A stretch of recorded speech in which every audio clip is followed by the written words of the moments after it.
ఇశ్రాయేలు కాపరి విశ్వముని ఊపిరి, ఇశ్రాయేలు కాపరి విశ్వముని ఊపిరి, పరలోక సారథి ప్రభునా వారధి, పరలోక సారథి ప్రభునా వారధి, యేసు నా రథ సారథి నా హృదయ కాపరి. ఇశ్రాయేలు కాపరి విశ్వముని ఊపిరి, ఇశ్రాయేలు కాపరి విశ్వముని ఊపిరి.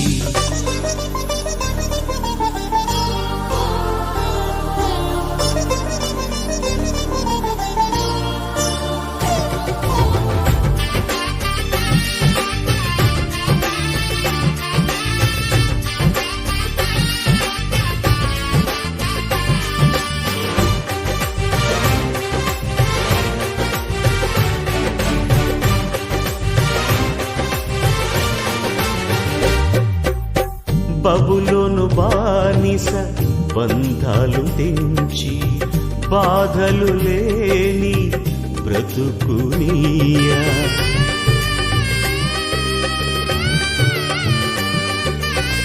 బబులోను బానిస బంధాలు తెంచి బాధలు లేని బ్రతుకునియా, సిలువ కాటాలో శ్రమల కౌగిటిలో, సిలువ కాటాలో శ్రమల కౌగిటిలో రక్తము కాచి రక్షణనిచ్చిన నా యేసయ్య, నీ రక్తము కాచి రక్షణనిచ్చిన నా యేసయ్య.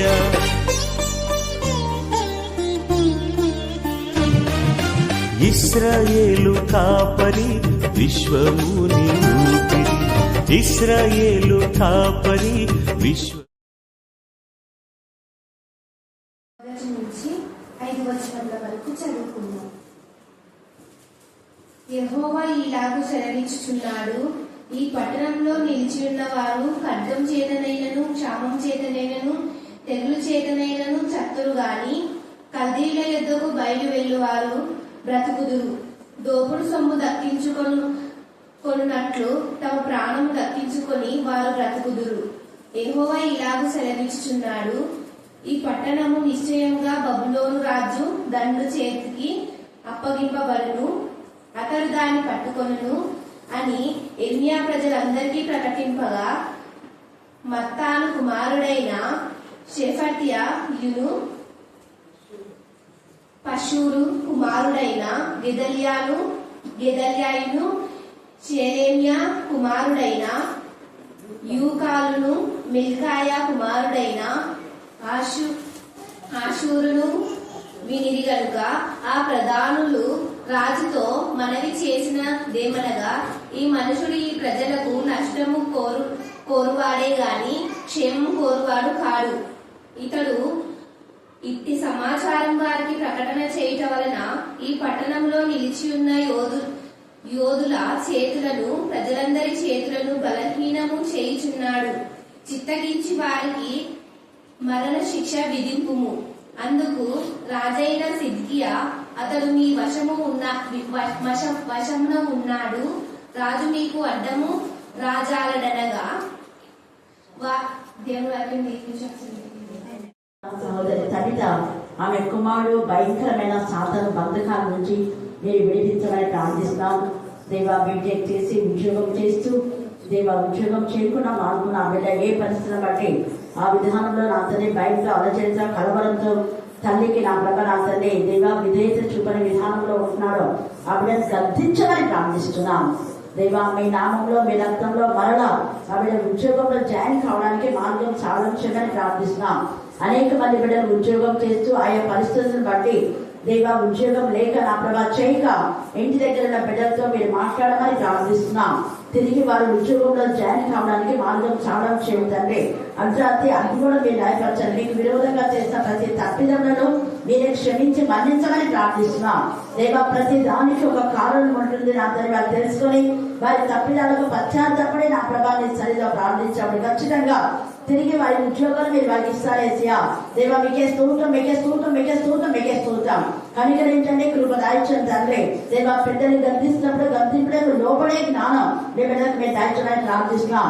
అలాగే నా ప్రభా నా తండ్రి, మరి సరైన సహోదరుడు మా ప్రభా షారోన్ మైకల్ నా ప్రభా బందారి నుంచి కన్నులకు క్యాన్సర్ కోసం మా తండ్రి దేవ రిక్వెస్ట్ పెట్టిండగా మీ కృపలో దేవ బిడ్డ జ్ఞాపకం చేసుకోమని ప్రార్థిస్తున్నాం. దేవ క్యాన్సర్ కావడానికి మార్గం చాలా చేయండి. అభివృద్ధి అడ్డుగోడలను చేసిన గర్తించే పాత్రలుగా బంధించమని ప్రార్థిస్తున్నాం.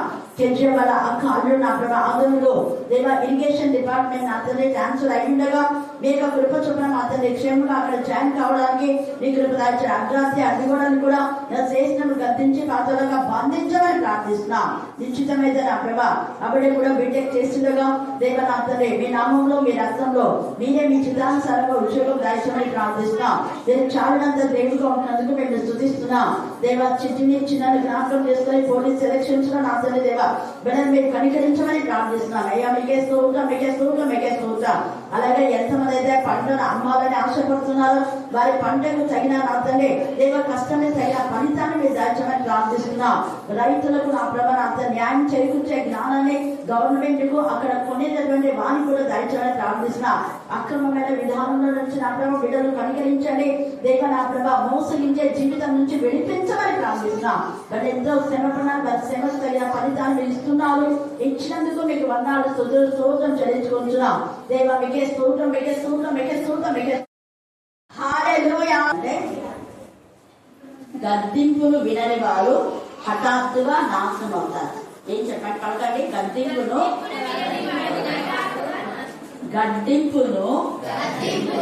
వినని వారు హఠాత్తుగా నాశనమగుదురు.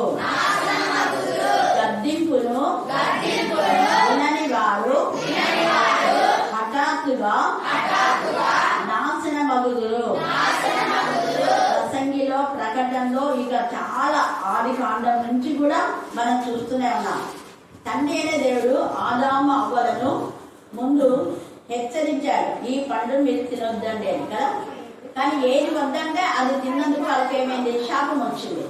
ఇంకా అక్కడి నుంచి చాలా మందిని హెచ్చరిస్తూనే ఉన్నాడు దేవుడు. ఎన్నిసార్లు హెచ్చరించినా కూడా హెచ్చరికకు వాళ్ళు లోబడ్డం లేదు. ఎవరైతే హెచ్చరించినా కూడా హెచ్చరికకు లోబడ్డో అలాంటి వాళ్ళందరూ కూడా హఠాత్తుగా వాళ్ళు అనుకోని విధానంలో వాళ్ళకి నాశనం వచ్చింది. ఇక్కడ చూస్తే ఇర్మియా చేసిన హెచ్చరికకు ఇర్మియానేమో దేవుడు ఏమంటున్నాడు, నువ్వు పోయి నేను చెప్పింది చెప్పంటున్నాడు. ప్రభా నేను చెప్పితే వాళ్ళు ప్రధానులు వాళ్ళంతా పెద్ద పెద్దలు వాళ్ళు రాజులు ప్రధాని దగ్గరికి పంపడుతున్నావు నన్ను. వాళ్ళు చెప్తే కూడా నేను వినాలి ప్రభా అంటే వాళ్ళు వినకపోయినా నేనేం చెప్తాను మీరు చెప్పాలి. ఉంది కదా ఎహెజ్కేలు 2లో వాళ్ళు వినకపోయినా వాళ్ళు వినకపోతే నీకు సంబంధం లేదు, కానీ నువ్వు మాత్రం చెప్పాలి. చెప్పకపోతే నేను నిన్ను అడుగుతా. ఎహెజ్కేలు ఉంది కదా, రీసెంట్గా చదివినాం ఎహెజ్కేలు 33లో. మీరు ఆ ఎహెజ్కేలు 33 అంతా చదువుకోండి.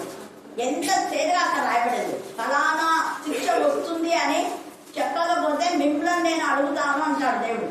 మీరు చెప్పినా కూడా మీరు వాళ్ళకి ఈ శిక్ష వస్తుంది, ఈ శాపం వస్తుంది, ఈ పాపం మీరు చేస్తున్నారు, వాళ్ళని పాపం చేస్తున్నారో చూసినప్పుడు వాళ్ళని గద్దించాలి. గద్దించకపోతే మీరు కూడా ఆ పాపంలో ఏకీభవించినట్లు లెక్క. అంటే మీరు కూడా అదే పాపంలో ఉన్నారు కాబట్టి వాళ్ళని ఏం చేయాలి, మీరు గద్దించాలి.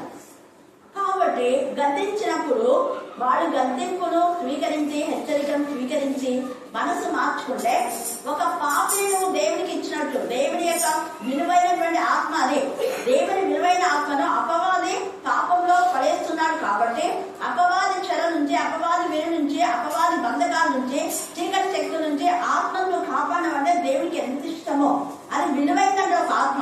హల్లెలూయా, హల్లెలూయా, హల్లెలూయా. మనమిచ్చే కానుకలన్నిటికంటే విలువైంది ఆత్మ. ఆత్మకు విలువ కట్టలేం. అందుకనే దేవుడు ఏమన్నా అంటే కనీసం మీరు భూదిగంతాలకు నాకు శిష్యులుగా చేయండి అని అంటూ, మీరు భూదిగంతాలకు శిష్యులుగా చేయకపోయినా మీ ఇళ్లలో మీ పిల్లలన్నా మీరు గద్దించి బుద్ధి చెప్పి సరిదిద్దుకోండి అన్నా.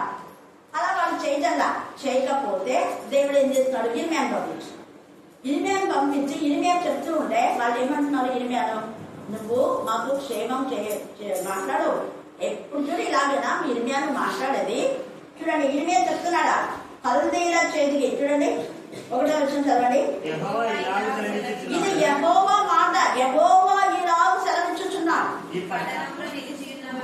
ఈ పట్టణంలో నిలిచిన వారు ఖడ్గం చేతనైనను క్షామం చేతనైనను తెగులు చేతనైనను శత్రులు కాని కల్దీల యుద్ధకు బయలు వెళ్ళి వారు బ్రతుకుతూ అంటాడు. ఫలానా ప్లేస్ కు మేము వెళ్ళాలి. వీళ్ళేమంటారు, ఏం పర్వాలేదు, మాకు ఇంత పెద్ద మందిరం ఉంది, అన్ని ఉంది, ఏం పర్వాలేదని వీళ్ళు అనుకుంటారు. చెప్తున్నాడు ఇక్కడ, ఈ ప్రదేశానికి నెట్కొందించ రాజు రాబోతాడు, ఆయన అన్నింటినీ మట్టి పెట్టబోతాడు, కాబట్టి మీరు కల్దీల దగ్గరికి పోతే కొంతైనా మీకు క్షేమం కలుగుతుంది. ఇది యెహోవా మాట, దేవుడు చెప్తున్నాడు కాబట్టి మీరు వినండి అన్నారు. అంటే వాళ్ళు వినకుండా ఏమంటున్నారు, మళ్ళా వినకుండా ఇర్మియా చెప్పినటువంటి మాటకు కొంతమంది నలుగురు ఉన్నారు ఇక్కడ. మత్తాన కుమారుడైన షెఫట్యా, పశుడు కుమారుడైన గెదల్యా, షెలెమ్యా కుమారుడైన యుకలు, మల్కియా కుమారుడైన పశుడు, వీరందరూ కూడా వీళ్ళు విన్నారు. విని ఈ 30 గ్యాంగ్ అంతా ఏం చేస్తున్నారు, ఆ ప్రధానులతో వీళ్ళంతా కూడా ఆ ప్రధానులు వీళ్ళు ఈ ప్రధానులు రాజుతో చెప్తున్నారు, రాజుగారు ఇర్మియా మాట మీరు వింటున్నారా, ఇర్మియా చెప్పినట్టు మీరు చేయాలనుకున్నారా, మీ ఇష్టం. ఎప్పుడైనా అతను మనకు మంచి మాట్లాడినాడా, ఎప్పుడు చూడు వాళ్ళు వస్తారు వీళ్ళు వస్తారు, జాగ్రత్తగా ఉండండి, మీరు కాపాడబడండి, వాళ్ళు మిమ్మల్ని చంపుతారు చూడు, వీళ్ళని చంపుతారు చూడు, ఇదే మాట మాట్లాడుతుంటాడు ఇర్మియా. ఎప్పుడైనా మనకు క్షేమం చెప్పినాడా, ఎప్పుడైనా మీరు బాగుంటారు మీకు క్షేమం కలుగుతుంది అన్నాడా, లేదే అనేసి సిద్కియాకు రెచ్చగొడుతున్నారు. యాక్చువల్ గా సిద్కియా కొంతైనా దేవుని భయం కలవాడే, కానీ దేవుని భయం కలిగిన సిద్కియాను కూడా చెడగొట్టే నేచర్ ఈ పెద్దలకు ఉంది. ప్రధానులు అంటే సమాజంలో ఆ ప్రాంతంలో పెద్దలైనటువంటి ఎంత నీచ పెద్దలైన వాళ్ళు మంచి చేయాలి కానీ చెడు చేయకూడదు. అవును, ఇర్మియా ఎలా చెప్తున్నాడు, అది యెహోవా మాట కదా, కాబట్టి ఆయన ప్రవక్తగా ఉన్నాడు. ఎన్నో మార్లు ఈ దేవుని మాట విననందుకు యెహోయాకి వీళ్ళందరూ కూడా వాళ్ళ ఇద్దరు చనిపోతున్నారు హఠాత్తుగా. అంతమందికి ఉగ్రత వచ్చినా కూడా వీళ్ళకు ఏమాత్రం నిమ్మకు నీరెత్తినట్టుగా ఉన్నారు. ఏం పర్వాలేదు కాస్త వినం ఇర్మియా మాట. ఎందుకు వినాలి అన్న గర్వంతో అహంకారంతో ఆ యొక్క రాజు దగ్గరికి పోయి వీళ్ళు చాడీలు చెప్తున్నారు. చాడీలు అంటే ఇవే కదా, మళ్ళీ చెప్పడమే కాదు ఏమని చెప్తున్నారు, అస్సలు ఇర్మియాను బ్రతకలేదు, ఇర్మియాను చంపేశాయి. చూడండి ఇర్మియాకి ఏం విధించాలంట, మరణ శిక్ష. చూడండి చదవండి, ఈ ప్రజలకు నష్టము కోరువాడే కానీ క్షేమం కోరువాడు కాడంట. ఇర్మియా ఏం చెప్తున్నాడు, మీరు కల్దీయుల దగ్గరికి పోతే బ్రతుకుతారు అంటే బ్రతకడము క్షేమమా నష్టమా చెప్పండి, క్షేమమే కదా. వాళ్ళ మంచి కోసం చెప్తున్నాడు, మీరు చస్తారు, మీరు నరకంలో పడతారు, నరకంలో పడొద్దని మీరు ఈ పాపం చేస్తే మీకు నరకం పొంచి ఉంది, అపవాది నరకంలో వేయడానికి మీకోసమే పాపంలో ఎంజాయ్ చేయడానికి పాపమే మీకు ప్రీతిగా పాపమే మీకు మాధుర్యంగా ఉన్నట్టుగా చేస్తుంది. మీరు పాపంలో ఎంజాయ్ చేస్తున్నారు, కానీ ఆ పాపం ఇప్పుడు మీకు స్వీట్ గా ఉందేమో, తర్వాత భయంకరమైన నరకయాత్ర. అది యుగ యుగాలు, అక్కడ క్షమాపణ అనేది ఉండదు. ఏమాత్రం క్షమాపణ అంటే ఇక్కడనే క్షమాపణ కోరుకోవాలి, అక్కడికి పోయిన తర్వాత క్షమాపణ కోరితే రాదు. అక్కడ ధనవంతుడి రాజు కదా మనకు తెలుసు, ధనవంతుడు నరకానికి పోయాడు, పేద రాజులు అని చెప్తుంటారు. అబ్రహాం కూడా ధనవంతుడే. హల్లెలూయా హల్లెలూయా. అబ్రహాము 7 రాజుల కంటే ధనవంతుడు.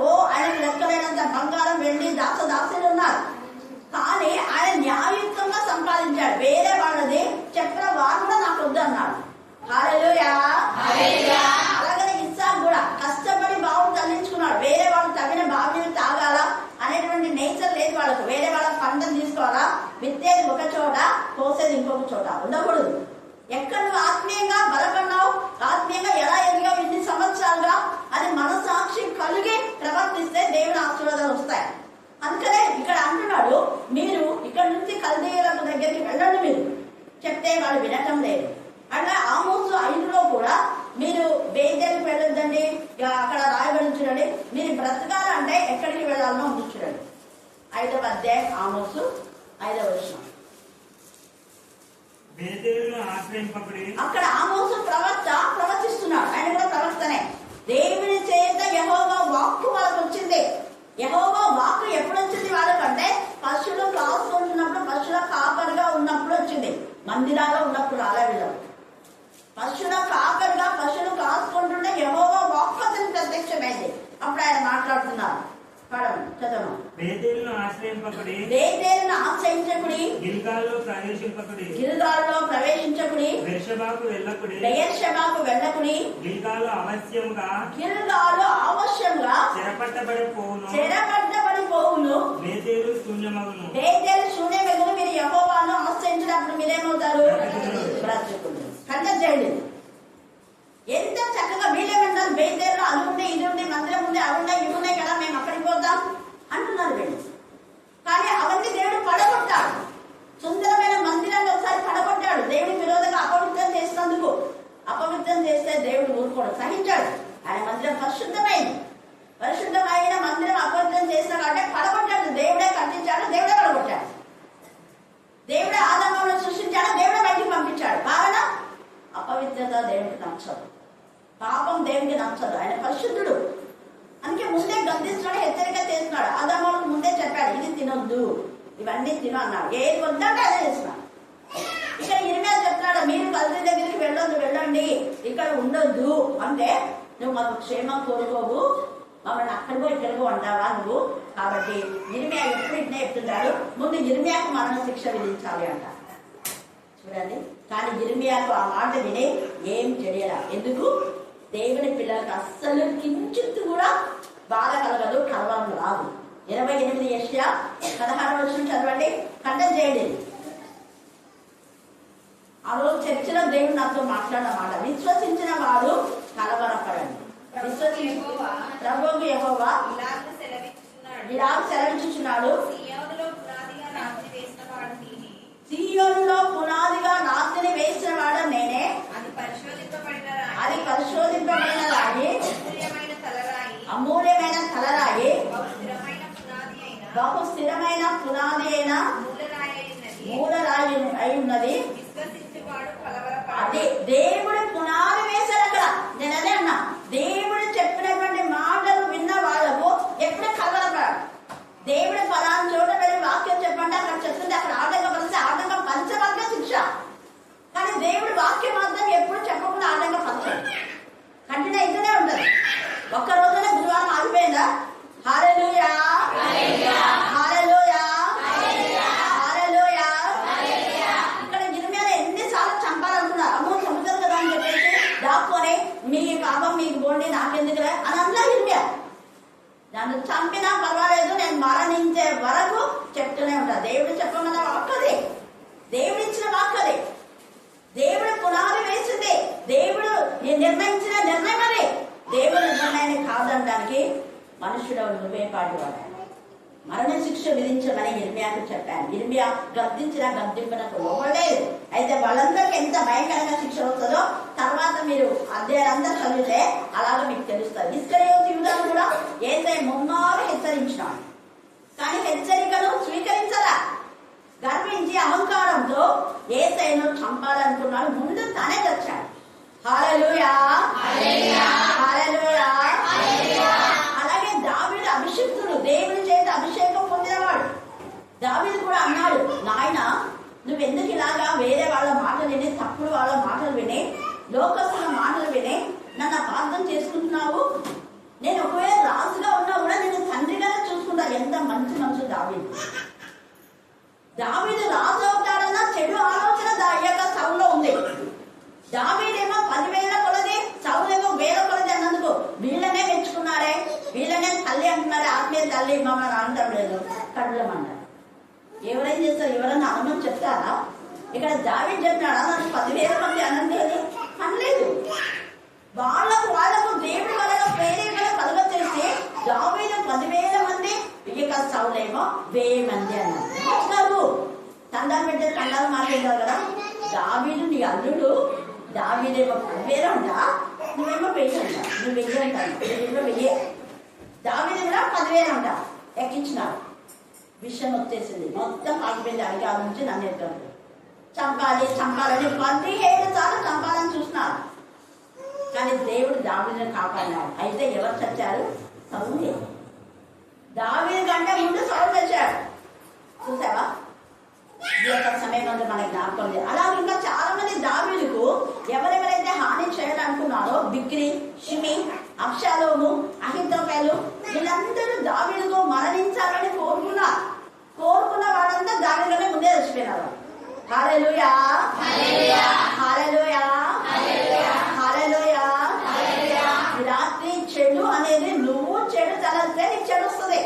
అదే అక్కడ చెప్పింది మన మంచి కోసమే అనుకుంటే నీకు మంచి జరుగుతుంది. జ్వరం వచ్చినట్టు ఉందంటే అప్పుడు వచ్చింది.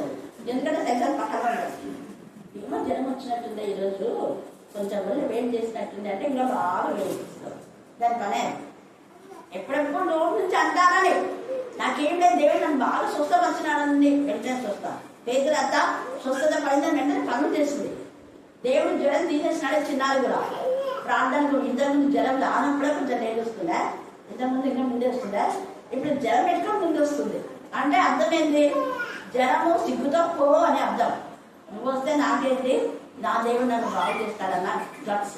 హల్లెలూయా, హల్లెలూయా, హల్లెలూయా, హల్లెలూయా. అందరూ టైప్ అయితే ముసిగిదండి ఇంకా పడుకొని ఉంటారు.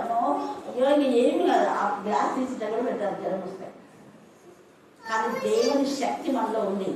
మన పనులు మనం చేసుకోవాలి, చేతనైనంత వరకు. పూర్తిగా చేత కాకపోతే ఇంకా అది మనం వదిలేస్తాం. ఇక్కడ యిర్మీయా వాళ్ళ మంచి కోసం చెప్తే యిర్మీయాను మరణ శిక్ష విధించడానికి ఇష్టపడుతున్నాడు. అక్కడ హామాను కూడా కొంతమంది చెప్తారు వీళ్ళు యూతులు జాగ్రత్త వీళ్ళ గురించి అని చెప్తారు. చెప్పినా కూడా జాగ్రత్త పడడు.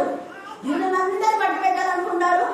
అతను చేసిన అవివేక పనికి ఆ హామాను ఒక్కడు తప్పు చేస్తే వాళ్ళ భార్యలు వాళ్ళ పిల్లలు అందరూ నాశనం అయిపోతారు. ఇక్కడ అదే చెప్తాను, ఇక్కడ అదే జరుగుతుంది. చూడండి, ఇక్కడ చూస్తే ఇంకా ఈ యిర్మీయాను ఏమంటాడు తెలుసా? రాజు నేను మీ చేతికి అప్పగించాను కదా, మీ ఇష్టం మీరు ఏమైనా చేసుకోండి. ఇలాగ చెప్పొచ్చా రాజు? ఒక రాజుగా న్యాయం చెప్పాలి కదా. యిర్మీయా మంచి చెప్తున్నాడు కదా, నిజంగా కల్దీల దగ్గరికి పోతే మనకు మేలు జరుగుతుందేమో, వెళ్తాం కదా, తగ్గించుకుందా వీళ్ళకి ఇల్లు ఎందుకు తగ్గించుకోవాలి అనేసి యిర్మీయాను ఏం చేస్తున్నారు తెలుసా? నీళ్లు లేని గోతిలో వేశాను, బురద మాత్రమే ఉందంట. ఇది అండర్లైన్ చేసుకోండి మీరు ఈ రాత్రి. నీళ్లు లేకుండా బురద మాత్రమే అంటే జిగటగల భూమి, ఒక కాలు తీస్తే ఇంకో కాలు కూలిపోతుంది.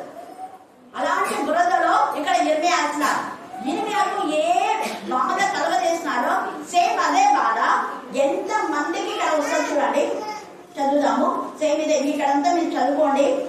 తర్వాత ఎబెల్మేకు వచ్చి ఆ యిర్మీయాను తిండి పట్ల అవన్నీ వేసి బయటికి తీస్తాడు. అయ్యో మీరు ఎంత పాపం చేస్తున్నారు, ఆయన దైవజనుడు. మీరు యిర్మీయాను కాదు అక్కడ వేసింది, ఇశ్రాయేలు దేవుడిని మీరు బురదలో వేస్తున్నారు. ఇశ్రాయేలు దేవుడి మాట మీరు తొక్కేస్తున్నారు. దేవుడి మాట యిర్మీయాకు వచ్చింది. యెహోవా వాక్కు సెలవిచ్చింది కదా, ఇది యెహోవా మాట మీరు ఎంత నిర్లక్ష్యం చేస్తున్నారా అని భయపడి బాధపడి వచ్చి యిర్మీయాను పైకి తీస్తారు, బందీ గృహశాలలోకి తీసుకువెళ్తారు. గోతిలో నుండి యిర్మీయా బందీ గృహశాలలో నివసించేలా ఆ ఏర్పాటు చేస్తారు అక్కడ. అది ఎంత తర్వాత 10-13 దాకా ఉంది. ఇక్కడ వాళ్ళకు వచ్చిన శిక్ష చూడండి, 20 వచ్చిన చదవండి. అందుకు యిర్మీయా వారు నిన్ను అప్పగింపరు, నేను బ్రతికి బాగుగా నుండినట్లు నేను నీతో చెప్పుతున్న సంగతిని గురించి యెహోవా సెలవిచ్చు మాటను చిత్తగించి ఆలకించుము. నీవు ఒకవేళ బయలు వెళ్ళకపోయిన ఎడల యెహోవా ఈ మాట నాకు తెలియజేసెను. యూదా రాజు నగరంలో శేషించిన స్త్రీలందరూ బబులోను అధిపతుల యొద్దకు కొనిపోబడెదరు. అలాగు జరగగా ఆ స్త్రీలు నిన్ను చూచి నీ ప్రియ స్నేహితులు నిన్ను మోసపుచ్చి నీపైన విజయం పొంది ఉన్నారు. నీ పాదములు బురదలో దిగబడి ఉండగా వారు వెనక తీసినని అందరూ. ఇప్పుడు ఎవరి పాదం బురదలో కదా? సిద్ధియాకు సహాయం చేసే వాళ్ళు కూడా స్త్రీలందరూ అంటున్నారు. వీళ్ళందరూ చెరకు తీసుకపోతే ఒక అవివేకమైన రాజు తిట్టకుండా పోతున్నారు. నీ వాళ్ళు మోసగించారు, నేను వాళ్ళ మధ్య స్నేహితులు ఉంటున్నారు. చెడ్డ వాళ్ళ స్నేహం పట్టినారు. చెడు వాళ్ళు ఎప్పుడు నిన్ను మోసగించాలని, నేను పడగొట్టాలని చూస్తాను, నీ మీద విజయం పొందాలని చూస్తున్నారు వాళ్ళు. అందుకనే మంచి వాళ్ళు గాయం చేసినా మనకు మేలే, మనకు మేలు కోసమే గాయం చేస్తాడు. దేవుడు గాయం చేస్తాడు, గాయం మార్చేవాడు కూడా ఆయనే. మన మేలు కోసమే గాయం చేస్తాడు. అక్కడ ఆదాముకు మొదటి ఆపరేషన్ చేశాడు. మొదటి ఆపరేషన్ చేసి పక్కన ఎముకను తీశాడు. కారణం ఒక సాటి అయిన సహాయకాన్ని ఉంచడం కోసమే. హల్లెలూయా, హల్లెలూయా. ఏ సిగ్గే అదే ఇరిమైన బురదలో వేశాడో అదే సిగ్గా బురదలో పురుగు పడని కాదు, భయంకరమైన ఈ శాంతి నిజమైన శిక్ష వస్తుంది. కానీ తర్వాత ఇతను చెప్పినప్పుడు ఈ ఎబెల్మేలకు ఎప్పుడైతే చెప్తాడో అప్పుడు కొంత దేవుని భయం వచ్చేసి ఇర్మియాను బందీ గృహశాల నుంచి తీసుకొచ్చి యెహోవా మాట ఏమొచ్చింది నాకు చెప్పవా అంటాడు. అప్పుడు ఇర్మియా అంటాడు, నేను చెప్పినా నువ్వు వినవు. చూడండి 15వ వచనం. ఇర్మియా, నేను ఆ సంగతి నీకు తెలియచెప్పిన ఎలా నిత్యంగా నీవు నాకు మరణము విధించు. నీకేం జరుగుతుందో నేను చెప్తా. నీ భార్య నీ పిల్లలు అందరూ చనిపోతారు. నీకు పిల్లలందరినీ కూడా నీ కళ్ళ ఎదురు చంపేస్తా, నీ కళ్ళు తీసేస్తా. ఇవన్నీ ఇర్మియాకు దర్శనం. దేవుడు చెప్పాడు ఇర్మియాకు. కానీ ఇదంతా నేను చెప్తే నువ్వు నాకు మరణం విధిస్తావు అని అంటాడు. అప్పుడు సిద్ధి అంటాడు, జీవాత్మను మనకు అనుగ్రహించు యెహోవా తోడు. అదే మాట అప్పుడు అనింటే వాళ్ళు జీవాత్మను అనుగ్రహించే దేవుడు కదా ఇర్మియాను పంపింది. మీరు ఎలా చెప్పొద్దండి, ఇర్మియా మాట మనం విందాము అంటే ఎంత బాగుండా. అనవసరంగా దైవజనం పట్టుకొని పోయి బురదలో వేస్తే వాళ్ళే బురదలో పన్నారు. వాళ్ళు తప్పిన గుట్టలో వాళ్ళే పన్నారు. దేవుని పిల్లలకు వెనకాల బోతులు తవ్వితే వెనకాల దేవుని పిల్లల గురించి నువ్వేం మాట్లాడుతున్నావో అది కథంతా నీకు వస్తుంది శిక్ష. గుర్తుపెట్టుకోండి, అది దేవుడు వింటుంటాడు. మరి దేవుని చేత పంపబడ్డ వాళ్ళంటే నువ్వు అనే మాట దేవుడు అంటున్నావు. నువ్వు అపార్థం చేసుకుంటే దేవుణ్ణి, నువ్వు దూషించేది దేవుణ్ణి. ఇక్కడ ఇర్మియాను వారు బాధ పెట్టాలనుకున్నారు, దేవుని బాధ పెట్టారు. అందుకనే ఇర్మియా అంటే నేను చెప్పినా నువ్వు వినవు అంటున్నాడు. వినమనేసి అప్పుడు అన్నాడు, ఇర్మియా చెప్పమంటే రహస్యంగా ఇర్మియా అంతా చెప్పేస్తాను. ఇదంతా చదువుకోండి, అదంతా 20 వరకు కూడా చెప్తాను. చెప్పిన తర్వాత ఏమైపోతుంది 23 చదవాలి. నీ భార్యలందరూ నీ పిల్లలను కల్దీల ఎద్దు కొనుక్కోబడదురు. నీవు వారి చేతి నుండి తప్పించుకున్న జాలక బబులోను రాజు చేత పట్టబడదు కనుక ఈ పట్టణం అగ్ని చేత కాల్చులకు నీవే కారణమవుతావు. నీవే కారణమవుతావు. మీ అంతకు మీరే సరెండర్ అయితే వాళ్ళు క్షమిస్తా. మీరు విర్రదీగి వాళ్ళతో యుద్ధం చేయాలి అది ఇదంటే వాళ్ళని బాధలు తీసుకోతారు.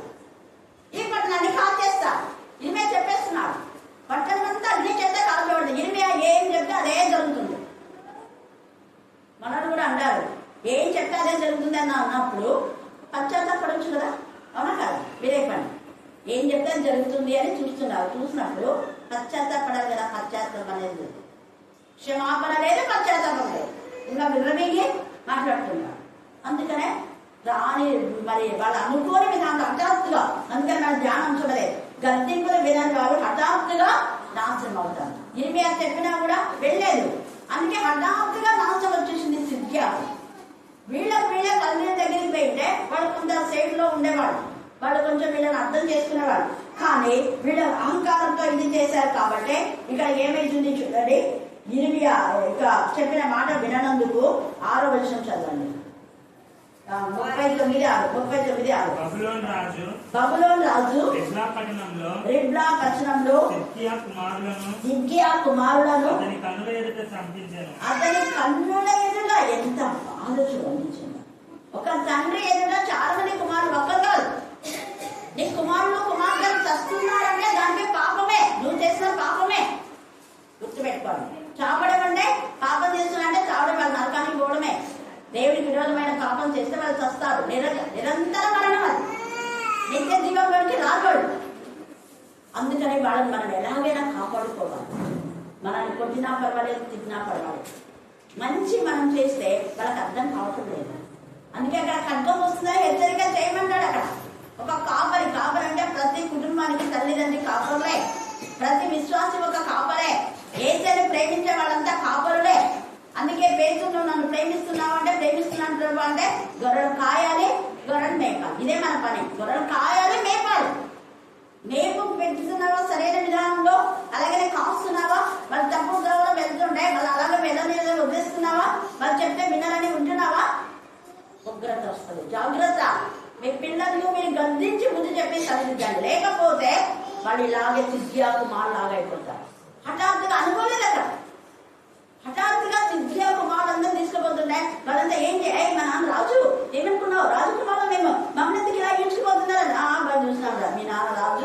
మాకు తెలుసులే, మీ నాన్ననే అక్కడ పట్టకున్నాం, మీ నాన్నని ముందు కట్టేసాం, అక్కడ మిమ్మల్ని తీసుకొస్తున్నాం. అర్థం కాదు. చూడండి, సిద్ధియా చేసిన వివేక పనికి కుమారులు బలవుతున్నారు. తండ్రి పాపానికి పిల్లల ఒళ్ళోకి వస్తున్నారు. పిల్లలు చేసిన పాపానికి ఏలి, కుమారులు చేసిన పాపానికి ఏలిని దేవుడు శిక్షిస్తాడు. అంటాడు దేవుడు, నువ్వు నాకంటే నీ కుమారుని ఎక్కువగా ప్రేమించావు, నాకంటే నీ కుమారుని ప్రియంగా నువ్వు భావించావు కాబట్టి ఇక మీద నీ కుమారులు ఎవరు కూడా యాజకత్వం చేయరు. చెయ్యకపోగా వాళ్ళకి హఠాత్తు మరణం. వాళ్ళు అనుకోలేదు, అనుకోకుండా మందసం పట్టబడుతుంది. ఏలి మెడ విరిగి చేస్తాడు, ఇద్దరు కుమారులు చనిపోతారు, కోడలు కూడా చనిపోతారు. ఒకే రోజు ఎంత బాధ చూడాలి. ఈ మధ్యాహ్న కాల సమయంలో దేవుని పిల్లల మాటలు ఎందుకు చెప్తున్నారని వినాలి. వింటే మన బ్రతుకులు బాగవుతుంది. వీళ్ళు అనుకోలేదు, అంతమంది కుమారులు చచ్చారు. మళ్ళీ సిద్ధియా కన్నులు ఊడదీయించి అతని బబులోనుకు తీసుకొని పోటకై సంఖ్యలతో బంధించను.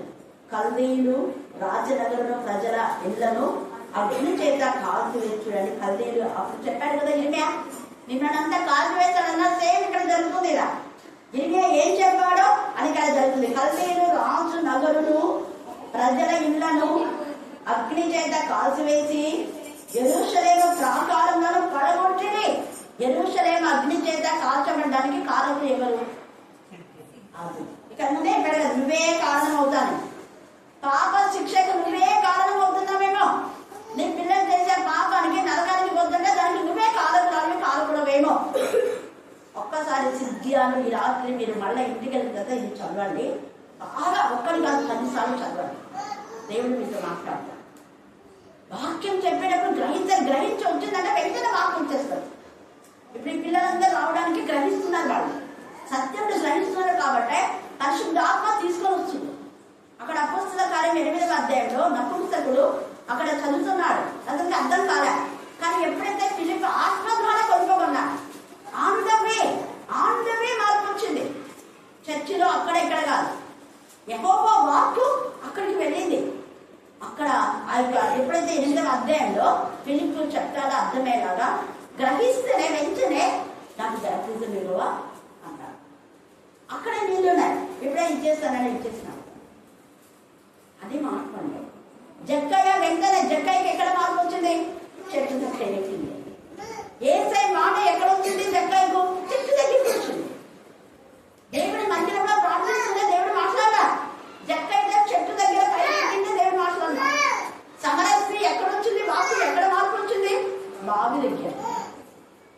దేవుని వాక్కుని దగ్గర వస్తే, దేవుని వాక్కుని మాట్లాడి చూస్తా. నువ్వు ఇంట్లో ఉన్నా, నువ్వు పని చేస్తున్నా, నువ్వు ఉద్యోగంలో ఉన్నా, నువ్వు బస్సులో ఉన్నా, ఎక్కడున్నా దేవుడు నీతో మాట్లాడతాడు. దేవుని మాటలు వినాలి శ్రద్ధగా, మెల్లనైన స్వరంతో గద్దించి మాట్లాడతాడు. దేవుని స్వరాన్ని వింటే లోబడతాను, లోబడితే నీ జీవితం బాగుంటుంది. పశువుల కాపరిగా ఉన్న ఆమోసు పశువులు కాకుండా అక్కడ దేవుని వాక్కు వచ్చింది. గొర్రెలు కాస్తున్నటువంటి దావీదుకు అక్కడ దేవుని వాక్కు వచ్చింది.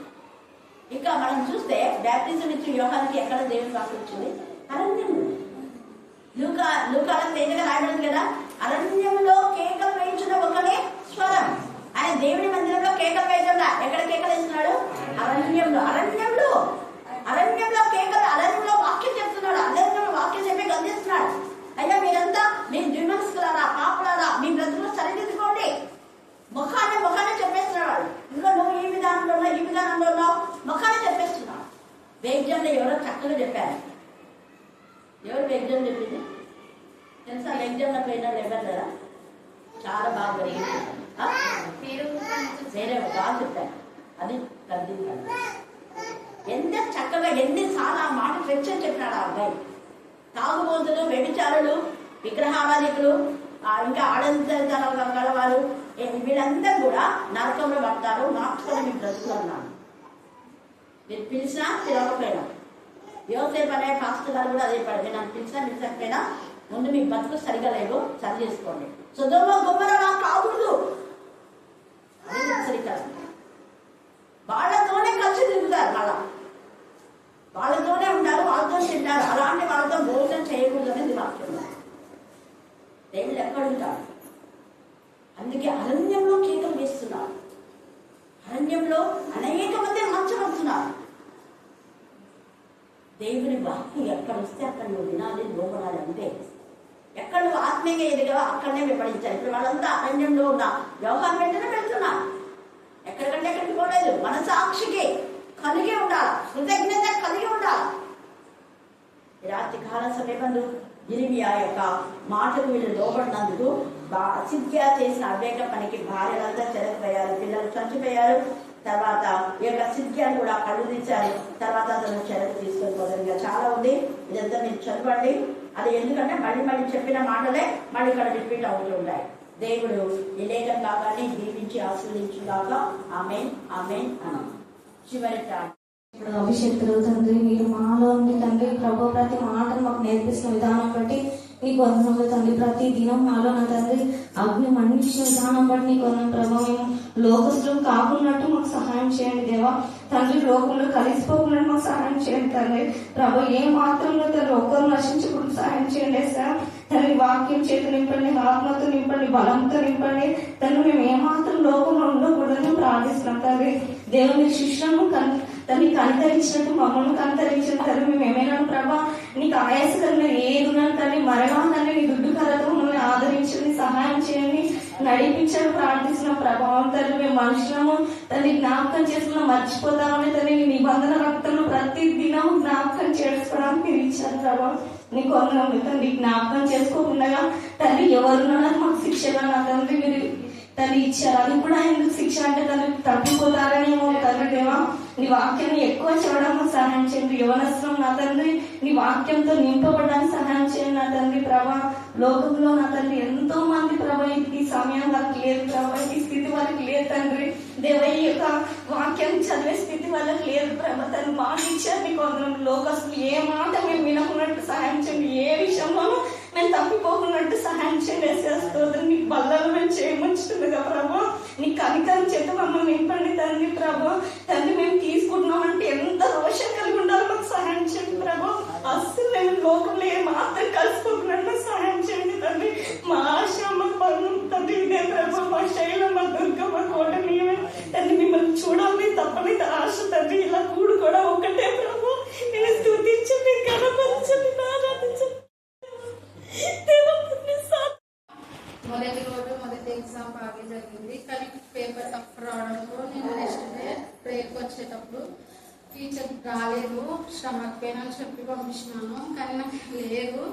నిజంగా పొద్దున కల్లా ఫుల్ స్టమక్ పెయిన్ ఎట్లుందంటే పండుకునేదాన్ని లేకపోతున్నాను. ఎగ్జామ్స్ ఉన్నాయి, degree first year first semester. Exams miss అయితే బాగుండదని అట్లా స్టమక్ పెయిన్తో కొన్నా బస్సులోనే ప్రే చేసుకుంటూ వెళ్ళినా. తండ్రి ఏదో చిన్న పెద్దవాడని నాకు క్షమించండి. ఖచ్చితంగా స్టమక్ పెయిన్ తగ్గితే నేను టీచర్ దగ్గరకు నైట్లే స్టమక్ అని కోరుకుంటానని నేను బస్సులోనే ప్రే చేసుకుంటున్నాను.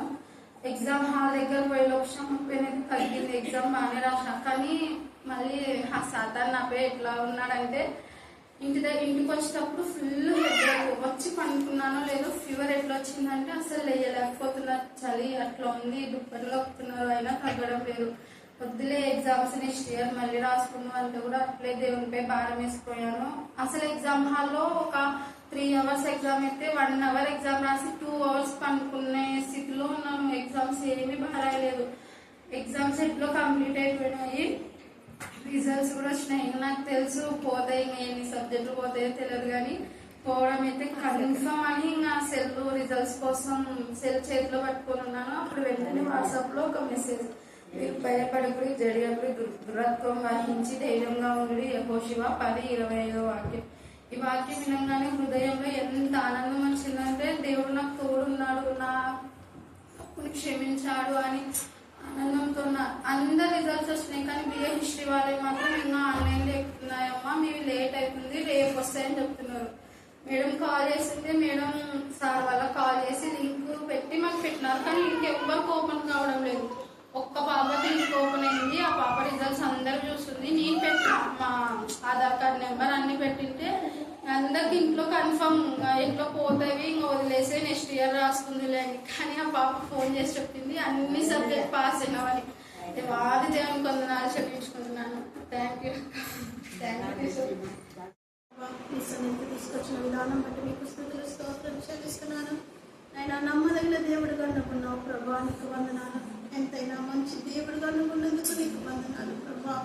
తండ్రి నాయన ప్రభా, నీ బిడ్డలతో కలిసి ప్రభా నీ సన్నిధిలో పాల్గొనడానికి మీరు నాకు ఇచ్చిన గొప్ప అవకాశమును బట్టి మీకు వందనాలు ప్రభా. మరి ఈ సమయంలో ప్రభా ఈ బిడ్డలు పాటలతో మిమ్మల్ని స్తుతించారు, అందుని బట్టి మీకు వందనాలైనా. ఇంకా ఈ ఆరాధన అంతట్లో మీరుండండి ప్రభా.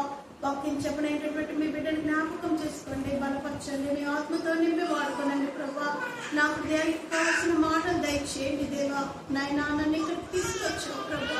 నేనేదో ఒక మాట ద్వారా ప్రభా, మీ మాట ద్వారా ప్రభా అయా నింపబడాలి ప్రభా. తండ్రి మీ మాటలతో నేను నింపబడాలి ప్రభా. మీ మాటలతో నా హృదయం శుద్ధి చేయబడాలి ప్రభా. మీ వాక్యంతో నా హృదయాన్ని కడగబడాలి ప్రభా. దేవా నీ కృపను చూపించండి అయ్యా. నాకు కావలసినటువంటి మాటలు దయచేయండి. మీ జీవవాక్యముతో నన్ను నింపండి ప్రభా. మీ జీవవాక్యముతో నన్ను పోషించండి నైనా. మీ బిడ్డల్ని బలపరిచి వాడుకో ప్రభా తండ్రి. అయ్యా ఇక్కడంతా మీరుండండి, మీ ఆత్మని ఇక్కడ కుమ్మరించండి, మీ పరిశుద్ధాత్మ శక్తిని ఇక్కడ నింపమని అడుగుతున్నాను నాయన.